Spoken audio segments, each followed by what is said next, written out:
Annabel Jones and Charlotte Brooker, where do you begin with Black Mirror? Do you just have a list of ideas that you think might work for an episode at some point, and then you're just always working on that, or how do you come up with your ideas? Good question, because they tend. I wish I knew. What we don't do is we don't tend to like look at the tech pages or something like that, which is what people I think we do. We don't look at, oh, you know, Sony are working on this new kind of you know, implantable contact lens or something like that. We don't start there. We start with a what if idea, and it's usually something that makes me laugh initially, and then we kind of extrapolate from there. So it's you can never quite tell when these ideas are going to pop up. So it's a bit like working on a submarine, in that there can be hours of inactivity and then suddenly it's a panic. Yes, but they tend to be quite comic, quite perverse ideas. So exaggerated, exaggerated ideas that then once you start exploring, you sort of think, actually, there's something fertile here. And if you're coming up with lots of thoughts and lots of ideas of where it could go, then you sort of suddenly get quite excited. But it has the added bonus of feeling quite relevant. Then yeah, you sort of think we're in a good position. Now, being in North America, I kind of watched the episodes in the order that Netflix intended. So I watched the new episodes first, then I moved on to the episodes from the earlier seasons. And one thing I noticed is that the first episode that aired about the Prime Minister, that one is very much, I feel, set kind of in the present. Whereas the new season, it's much more in the future. So is that a conscious decision about kind of putting things in more of a futuristic reality versus something that could happen right now? I think that often, because really the stories are all what-if ideas, and often what we're doing is technology is taking the place of the supernatural. Like so in a way, in a like a Twilight Zone story, there would be, you know, a magic sort of mirror that shows you everything that happened in the past, whereas in our stories it's a futuristic contact lens.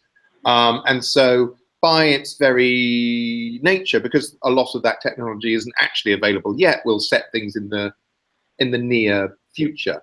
But certainly consciously, occasionally we've done episodes that are set in the here and now. So we did you're right, the national anthem, the pig, is very much could happen. Who's to say that wouldn't happen?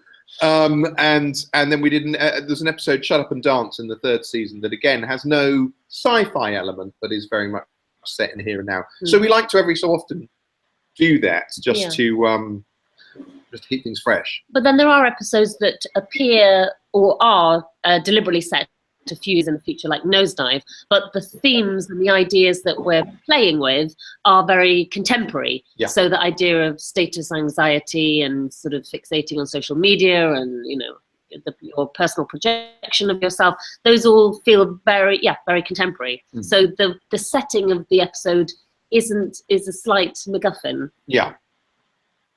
And now, no matter where it's set, or it's unless it's a purely popcorn idea, or sometimes we don't, like we did an episode of playtest, we don't really make it clear quite when it is, you know. So yeah, I mean, we did an episode, San Junipero, in season 3, which that stemmed from there was a challenge to ourselves, where I was thinking, could we do an episode set in the past? So that was sort of how that came about. Yeah, and something that's very unusual about Black Mirror versus other shows is that not only do you have a different director for every episode, but you also, it seems, allow the director to bring their own crew. So you have a different editor, different cinematographer, even different composer, sometimes different costumer. Can you tell me more about the decision behind giving that kind of freedom? Well, I mean, we want each one to have its own personality and be as idiosyncratic as possible. And because on a show where it's a serialized show and it's one story that's taking place over, you know, all 10 episodes or whatever or something, then directors don't have as we can offer them. So really it's about variety. It's about keeping it fresh, and it does mean that because the scripts get written, and then there's always a point where the director comes aboard, and then we'll discuss the script again, and they will have lots of ideas and lots of input, and then we get to we get to set the look of the world that we're creating. It just feels right. It means that they come in with fresh ideas as well that we necessarily wouldn't have thought of. The writing process, the development process. Yeah, and it just helps, as Charlie was saying, every episode to feel unique and to feel different within the series. And they're all structured and run as autonomous films, so there's no crossover between any episodes. So Easter eggs, yeah. Yeah, you say that. But, well, anyway, we like scattering Easter eggs around deliberately, and occasionally there's a deliberate reference to. Yes, but in terms of how they're made, one director has no idea what the other episodes are and has no involvement in it creatively, so they all feel standalone films in that sense. Which is great. I mean, it means they get a lot more ownership over what they do. A lot more than they would if they were doing, episode 5 of an 8 episode season of something where it's one cast throughout. I mean, just the casting alone, all those considerations that come into play, all of which give something its own flavour and texture. So what are each of your roles then in kind of maintaining a little bit of consistency as executive producers? Often it's about ensuring there's no repetition, making sure that all the films feel and look unique, and tone is right, because often because as some of the films are very idiosyncratic, you could easily take something either far too comic and broad when it should be sort of more black comedy, or alternatively you may take one film and have a very straight element to it where actually it's much more playful. So it's about sort of ensuring that the intent and the tone of the piece is reflected on screen. I mean, we get involved, we do have a tendril in every pie. I think that's a metaphor I've managed to create.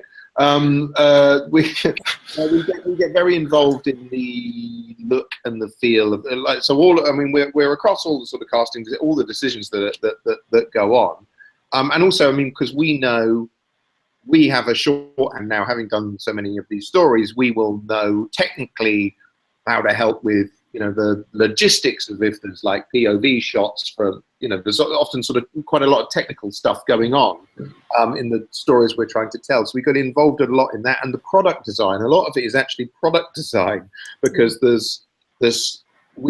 one of the rules of the show. I mean, for a show where the stories are all very different, there are some sort of unwritten rules, and one of which is that we don't tend to have technology that's flashy for the sake of it. It always has to feel grounded and relevant, and so there's a sort of product design phase where we have the same design team who work across all the episodes, and we'll sort of sit there looking at everything and paring it back and asking whether this would. The question is always sort of why would this, is this practical? Would you want this? Would you want to put this in your pocket? Would you want to use this on a daily basis like you would with a smartphone? So there's a lot of work that goes on that's just literally in the look and feel of all of that sort of stuff, which you have to love technology in order to do, otherwise you'd go mad. So I get quite annoyed when people say this show is created by people who hate technology. Like, it would be the worst show to do if that was the case.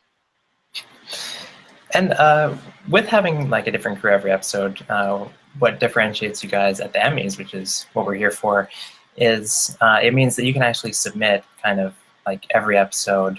So you could have, 6 directors on the ballot, 6 cinematographers, that kind of thing. So how did you, what did you decide to do there in terms of Emmy submissions? Are you just going with like one director, one cinematographer, or are you trying to do the opposite? Yeah, that's quite, I mean, you're right. It's very difficult when you've got 6 films, knowing, which ones to put forward. I mean, I suppose it would be crazy to, I mean, what we'd love to do ideally is to submit every episode for every category, but then I suspect we'd be cannibalizing our chances. And so we can't do that, unfortunately. And then you sort of just have to sort of try and get a sense of which episodes, or, in terms of the TV movie, which episode you feel has had the biggest impact maybe, and San Junipero. And it was difficult because, you know, quite a few of them this season have had an impact, but San Junipero seemed to be the one that sort of broke through a little bit more. And I think also it's quite nice that it's a very upbeat film for Black Mirror, and shows that actually you can do thought-provoking, challenging films that will challenge you, but that still can have a life-aspiring or life-inspiring, a life-affirming ending. So I think that's... And beautiful performances from Gugu and Mackenzie, and wonderfully directed by Owen. So I don't know, it just seemed to resonate with a lot of people. It did make sense. I mean, because I think it was one that functioned on all sorts of levels. I think that's probably why it's got a strong sort of sci-fi idea at the heart of it, but it's also a very emotional story. It's a very different story to ones we've done before. It was actually the first one I wrote for this season, and it was partly, like I say, it was partly a challenge to see, like, well, could I write an episode that was set in the past? And it was also, I'd read somewhere online someone moaning, going, oh, they're taking Black Mirror to Netflix, that means it will all get very American. So I thought, right, okay, sod you. Like, it opens in California. So there was a sort of element of that going on. It was a conscious attempt by me at the start of the writing process to redefine what the show was. So because it's a very different episode to ones we've historically done before. So I think because the show is always different and it reinvents itself every episode, it just felt symbolically right to sort of I think to go with that one because what it kind of symbolized to us, I guess, which was that rebirth way. Which is painful. Well, it sounds painful, but it's also thematically relevant to the episode. So there. Yeah. Get him. Perverse. Yeah.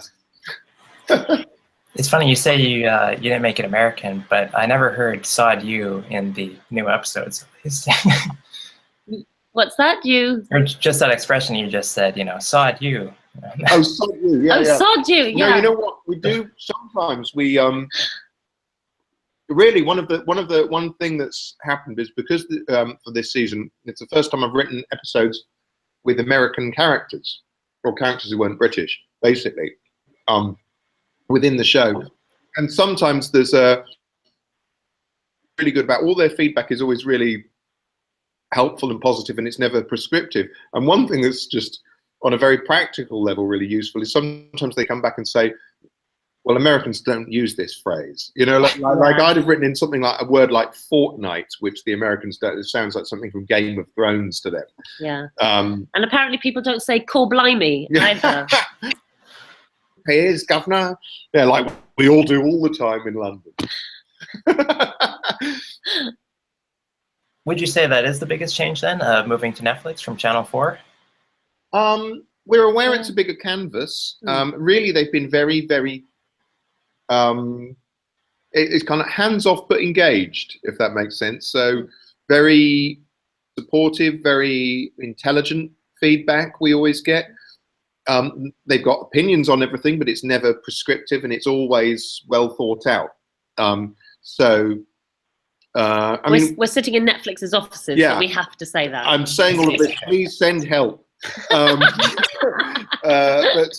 But no, genuinely, yeah, that is quite creepy, everything I just said. But it's also unfortunately happens to be true. Yeah. I mean, we're just aware it's a bigger canvas, and also you're aware that because before when we've done the first 2 seasons in the UK, and then it slowly seeped out across the globe. So it sort of was it was broadcast. Broadcasting out. It seeped out. It oozed into Spain, and then it sort of dribbled into like Brazil, and so you'd gradually hear that it was picking up and that people were enjoying it in somewhere else. So obviously now being on Netflix, it's both exciting and daunting that someone somewhere, I like to think there's a lever someone pulls, cronk on kind of publication day, and then boom, it's just sort of streaming everywhere all at the same time. And so that's another big change. It's just a big age that you're walking out onto.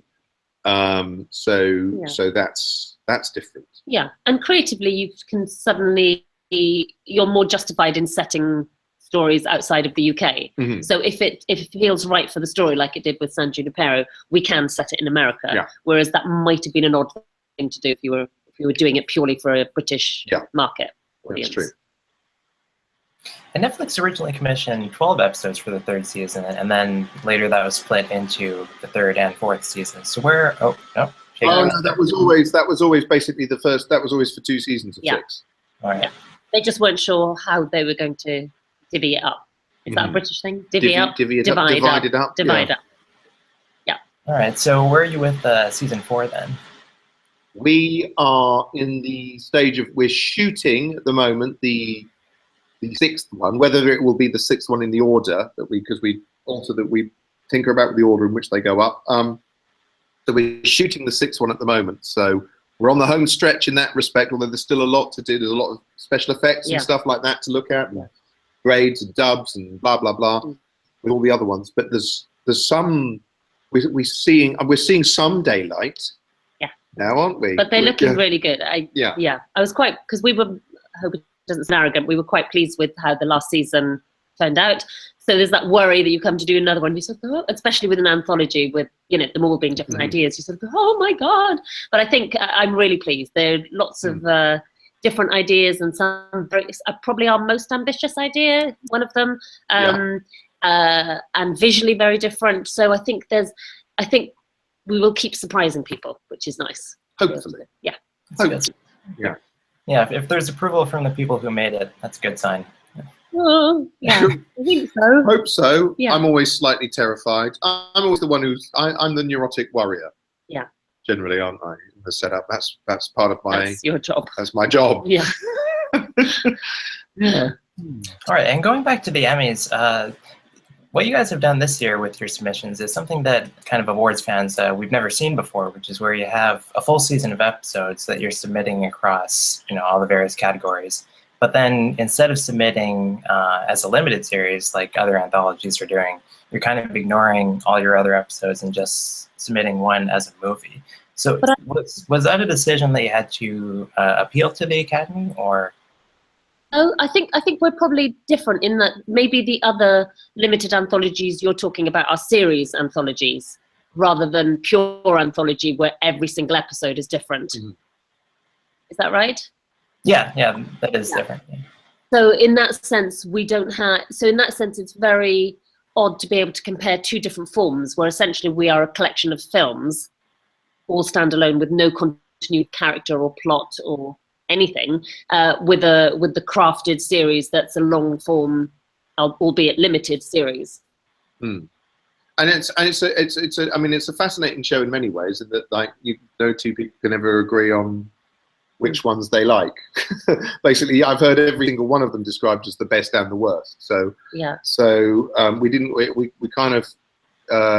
really. And as Annabel was saying, each one we perhaps somewhat pretentiously, when we were thinking of the show, we kind of imagined we were curating a short film festival, and because they are all separate, it also made sense to treat them separately, I guess. Yeah. Do you ever have any ideas that you think are just kind of too far out there that you don't want to pursue? I guess we're going to find out in the next season. No, we're not really. There's been things that I've thought, oh, that's a little. There's ideas that I've taken out of scripts because they're too noisy within that story. A good example would be in San Junipero, who was originally I'd written in a scene where Kelly, who is Gugu's character, you see her at a kindergarten in San Junipero, and then you realize later that these are basically children who'd passed away. And so but it's such a big note to hit, and such a depressing. I mean, it was a poignant idea, but it was such a big note to hit that I thought that's just not. That's too big a chord to suddenly strike in the middle of this other story. So so sometimes you end up sort of taking stuff out. But otherwise, in terms of is there an idea that's gone too far? Well, I mean, if you've ever seen our first ever episode, you'll know that really that was a statement of intent about how far we were prepared to go, and or how far prepared the Prime Minister was prepared to go. Exactly. So not really. No, we don't tend to have a filter in that regard. Yeah. But I hope that you don't want to just do shock pieces. No. Because that would just be. just yeah, It infuriating would become for everyone. predictable. Yeah. It would become Yeah. predictable. Yeah. I feel like a big moment for Black Mirror and Coming to America was on election night when the Black Mirror Twitter account posted what I thought was one of the more iconic tweets of the night. Did you guys have a hand in that? We didn't know that, but I mean, I think that the way that account is run is perfect. It's got a wry sense of humor to it. I think, I mean, how they had the presence of mind to tweet that, my hands would have been shaking. so hats off to them for that. I mean, I saw that there were responding to, because a lot of people were saying this is like a Black Mirror episode and so on, and they had the presence of mind to respond to that. So I think Netflix's social media team are very respectful and have a good understanding of all of their shows. So they understand the voice and the characters of each piece, and so they can pitch it quite nicely, because there would be the concern, you know, on what was, you know, a difficult night for America and the world, that it might seem exploitative or self-serving, but I think it was very nicely balanced, and yeah, it wasn't for personal gain. It was more sort of uniting a voice. And they're not afraid to be very playful as well. I don't know if you've seen they've done a Orange is the New Black and Black Mirror crossover video that they were tweeting the other day, which is worth a look. So there's a lot of fun goes into. I mean, I like when they respond individually to viewers who've said something about the show, and they'll respond to an animated GIF and sort of enter into things that way. So I think they're very much on the ball. That a British phrase? Is on the ball of British phrase? I don't think so. Oh, good. Yeah. Good. You're so American. So you actually just finally won a BAFTA, but actually for something else. So congratulations, first of all. But also I'm wondering, what else do you have on the go these days? Well, really, Black Mirror takes up so much time that not much else. I mean, I like, we do an end of year show for the BBC, which is the Wipe show, and that's pretty much it. I've had a hand in some other shows which were kind of spin-off comedy show. I mean, really, what I was known for in the UK prior to Black Mirror is comedy, and I present shows and do comedy shows in the UK. A lot of topical comedy shows, but I've sort of written on sitcoms, and we did a show that I really enjoyed that was like which was called A Touch of Cloth, and it was like a airplane style humor. So occasionally I'll sort of chip in and do a bit on a comedy script here and there, but I think that's just psychologically healthy.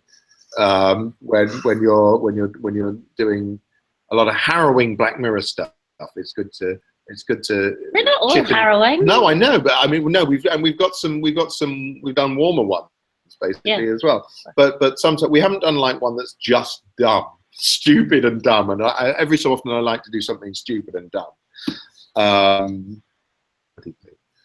So we keep our minds active in other ways as well. But Black Mirror really takes up. I mean, it takes up so much time doing different. Yeah. It's like doing 6 pilots or 6 movies back to back, and you really are resetting. It's both a blessing and a curse. It means you never get bored, but it means you're always terrified. So. Or just busy. Or busy, which is the same thing. Not terrified, just busy. Yeah, it's the same thing as terrified. All right, thanks very much. And finally, I want to know, what shows do you guys watch? What are you recommending to people other than Black Mirror? Oh, I mean, I watch all sorts of things. I'm about to watch Master of None season 2 because I really enjoyed the first season of that. I tend not to watch things like, I haven't watched Westworld yet, out of professional jealousy and things like that. I tend to avoid things in the same ballpark, even though I've heard it's very good, so I've deliberately not watched it. Better Call Saul, I really like. What else? I liked the OJ series. There's been lots of British things that I should talk about. British things. Catastrophe. I really like Catastrophe. Yeah. Oh, all sorts of things. Yeah. What else? I can't remember. I mean, I try to keep my oar in watching lots of different things, but then I always end up watching things like MasterChef as well. So. I shamefully haven't watched anything for a long time, apart from the OJ documentary that was off BBC. Good, I'm allowed to say that. That was very good on BBC iPlayer. Yeah, I haven't watched anything for a long time because we've just had a very busy filming period. You're saying I'm shirking my responsibilities. I'm saying. Wait a minute, one of us has got time.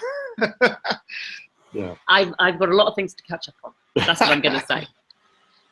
Yeah, I was reminded of Westworld actually when I was watching the White Christmas episode.